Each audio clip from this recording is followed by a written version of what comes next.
Pourquoi t'achètes tes immeubles toute seule? C'est juste que j'ai pas envie d'attendre après quelqu'un pour vivre mes rêves. J'ai eu envie d'acheter un premier immeuble, je l'ai fait, j'ai foncé et c'est tout. Je suis en train de faire pareil pour le deuxième immeuble que je suis en train d'acheter.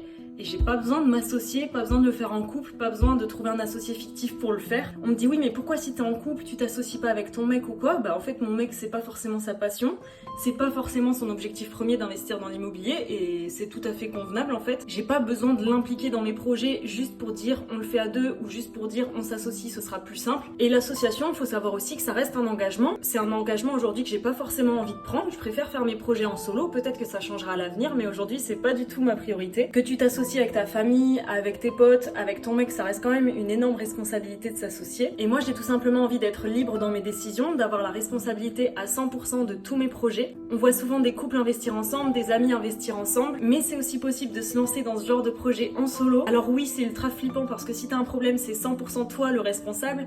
C'est hyper flippant parce que t'es responsable à 100% de tes projets et de tes actes aussi. Bref, vous le savez, c'est flippant, c'est risqué. Mais quand t'es toute seule à tout gérer, je pense que tu prends 10 fois plus vite de l'expérience et je peux vous le dire, c'est pas simple tous les jours. Et quand tu réussis, la victoire est encore plus folle parce que tu te dis que tu t'es lancé en solo sur ce projet-là et que c'est passé. Alors oui, pour l'instant, j'achète mes immeubles toute seule et ça me va très bien comme ça. J'ai eu envie de le faire avec mes finances perso et je l'ai fait et n'importe qui peut le faire aussi. J'ai envie de voir plus de personnes faire pareil aussi. T'as pas besoin de quelqu'un pour te lancer, t'as juste besoin d'oser en solo et c'est parti, let's go!